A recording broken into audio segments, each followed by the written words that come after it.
जय श्री राम। बहुत बहुत स्वागत करता हूं आप सभी का एक बार फिर से आपके ही अपने YouTube चैनल पर। मैं पंडित आशीष शर्मा।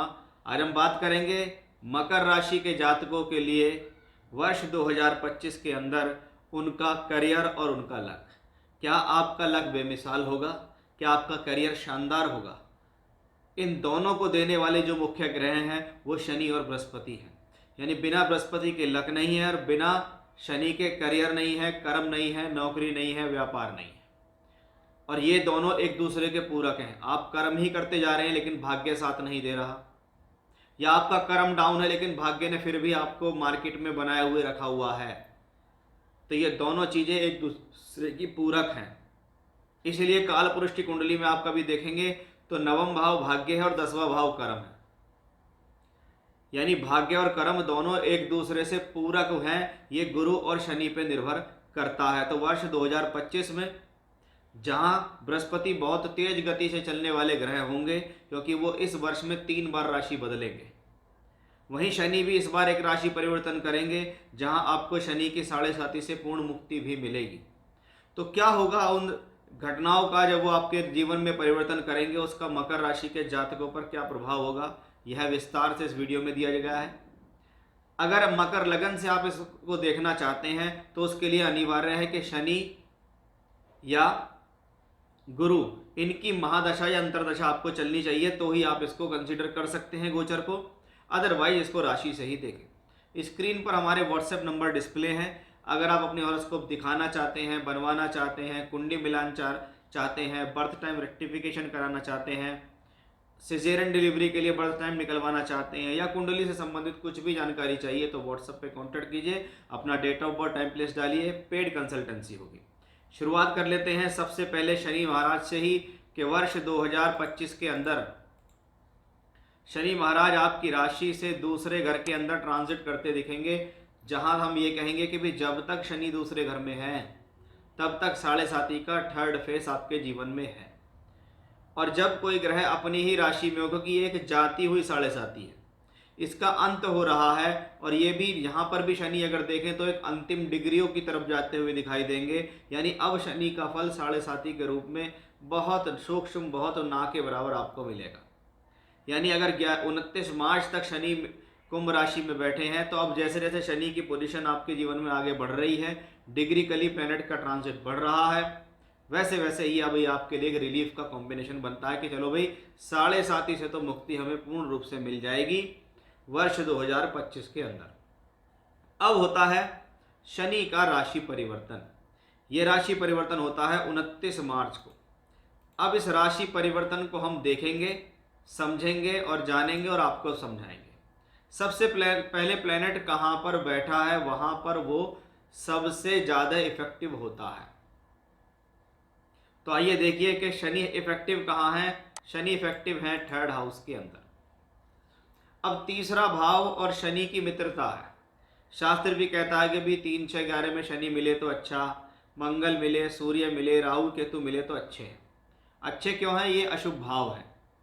अशुभ भावों में अशुभ प्लेनेट अच्छा है। इसको समझ लीजिए, कोई खराब व्यक्ति और वो खराब माहौल में जाता है तो उसको कोई प्रॉब्लम ही नहीं है, वो वहां पर सरवाइव करेगा। लेकिन अगर कोई शुभ व्यक्ति खराब माहौल में चला जाए तो वो वहां सरवाइव नहीं कर पाएगा। कोई साधु संत है या बहुत कोई जेंटल पर्सन है तो वो खराब जगहों पर सरवाइव नहीं कर पाता है, वो वहां से उठ के चल देगा या जाने की पूरी कोशिश करेगा कि मुझे यहाँ रहना नहीं है। शनि अगर थर्ड हाउस में, अगर तीसरे घर को हम कहें हिम्मत है, साहस है, धैर्य है, सहजता है, विक्रम पराक्रम है, तो वो थर्ड हाउस में है। और थर्ड हाउस में शनि का जाना आपके लिए बेहतर है, क्योंकि शनि सहजता के कारक है, शनि धैर्य के कारक है। अब वो भाव भी शनि जैसा मिल गया तो शनि के लिए क्या हो गया? अच्छा हो गया। अब कौन है शनि? हमारे कर्मों का कारक है। यानी हमारे कर्मों में सहजता, हमारे कर्मों में धैर्य और हमारे कर्मों के अंदर जीवन में आगे बढ़ने की स्थितियां शनि ग्रह से पता लगती हैं। यानी शनि, आप अगर नौकरी कर रहे हैं या आप व्यापार कर रहे हैं और आपके कर्मों का कारक ग्रह शनि थर्ड हाउस में जाता है, तो थर्ड हाउस शॉर्ट जर्नीज के लिए भी जाना जाता है कि शनि अगर थर्ड हाउस में आ रहे हैं तो शॉर्ट जर्नीज होंगी।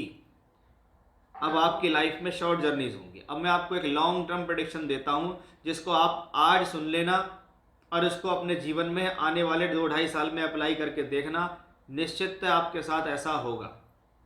वो है कि शनि अगर आपके 3rd हाउस में बैठे हैं तो तीसरा घर टूर, ट्रैवलिंग, यात्रा, परिवर्तन, ट्रांसफर्स, स्थान परिवर्तन का है।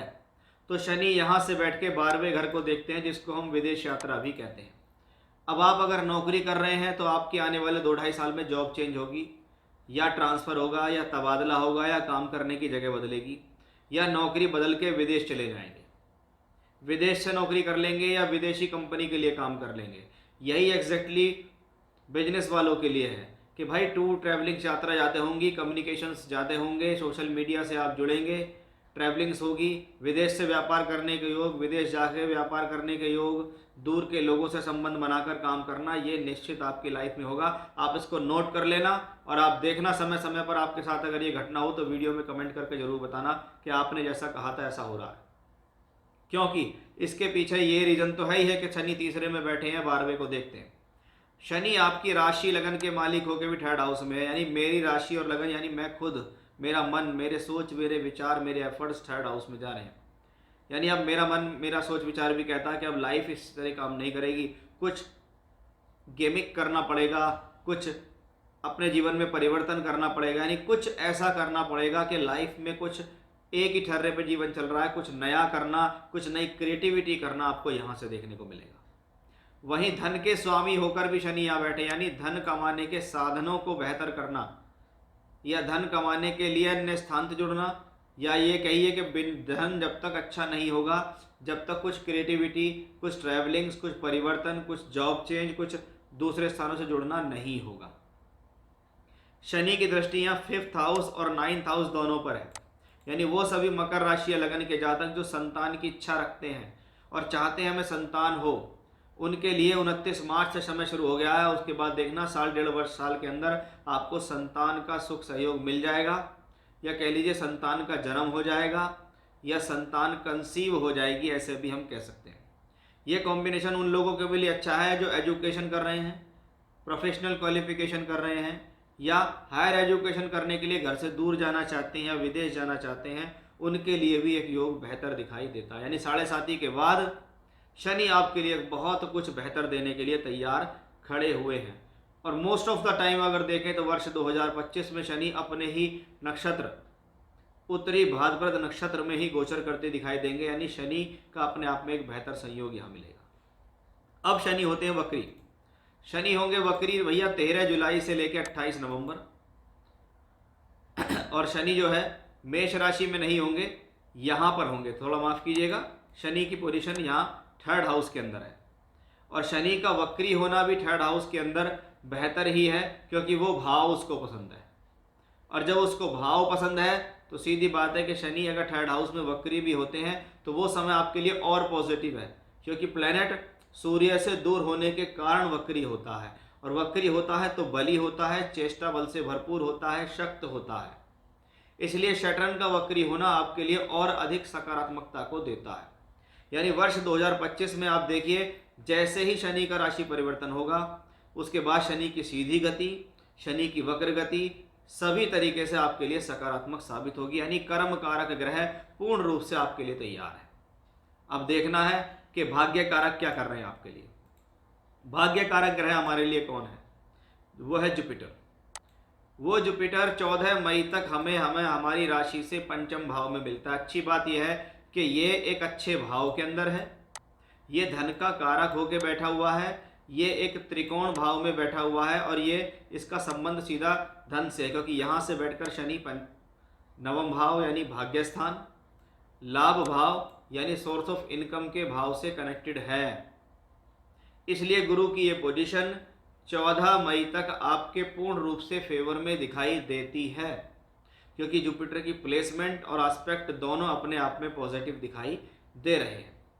अब 14 मई को होता है गुरु का राशि परिवर्तन। ये पहला राशि परिवर्तन गुरु का होगा वर्ष 2025 के अंदर, कि यहाँ पर जो बृहस्पति हैं वो आएंगे 6ठे घर के अंदर। अब मेरी वही बात यहाँ पर लागू होती है जो मैंने शनि के लिए कहा था कि शनि यहाँ बैठेंगे तो यहाँ से बैठकर शनि देखेंगे 12वें घर को, और बृहस्पति भी यहाँ से बैठ के देखेंगे 12वें घर को।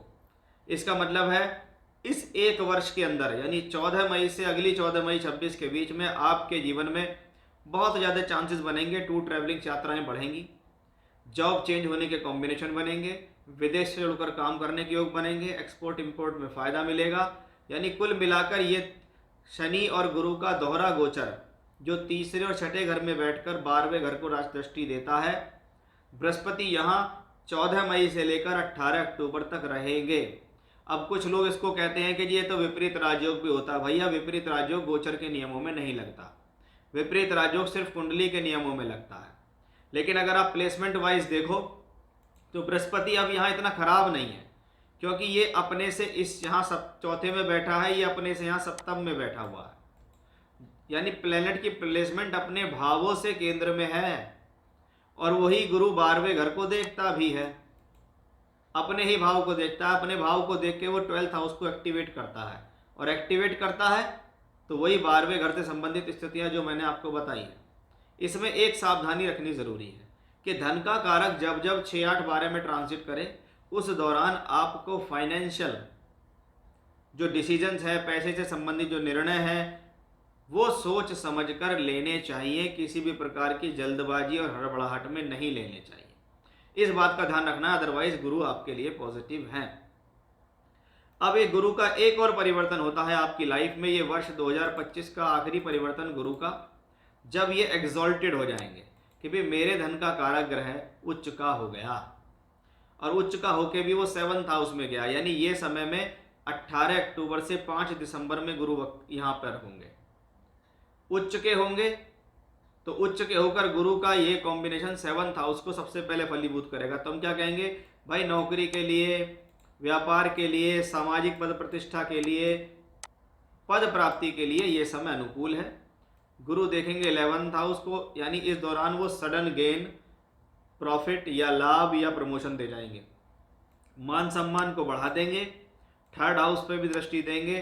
फिर वही कि बहुत बार क्या होता है, कभी कभी ट्रांसफर हो गया प्रमोशन के साथ, जॉब चेंज हो गई प्रमोशन के साथ, तो वो कॉम्बिनेशन भी गुरु से यहाँ दिखता है। यानी वर्ष 2025 के अंदर अगर मैं कर्म कारक शनि और भाग्य कारक गुरु को देखूं तो ये अपने आप में बेहतर है, जिसको हम कहते हैं भैया आपका लक बेमिसाल है और आपका करियर शानदार है, इसमें कोई भी संदेह नहीं है।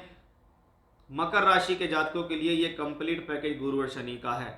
अगर इसमें और ज़्यादा बढ़ोतरी चाहिए तो इसके लिए सबसे पहले ज़रूरी है कि आपकी कुंडली में दशाएं बेहतर होनी चाहिए, क्योंकि गोचर ने तो अपना रूपरेखा रख दी। गोचर ने तो कह दिया भाई मेरी तरफ से तो कोई प्रॉब्लम नहीं है, तो मेरे ऊपर अब कोई एलिगेशन नहीं लगा सकते कि शनि की वजह से हो रहा है या गुरु की वजह से हो रहा है। अब तो आपकी दशा ही खराब हो रही है, तो ये आपके लिए खराब है, और दशा आपकी परफेक्ट है तो आप 2025 में बहुत ज़्यादा फलीभूत होंगे, इसमें कोई भी संदेह नहीं। तो ये था मेरा आज का विषय, मकर राशि या मकर लग्न के जातकों के लिए लक और करियर 2025 में कैसा रहेगा। जय श्री राम।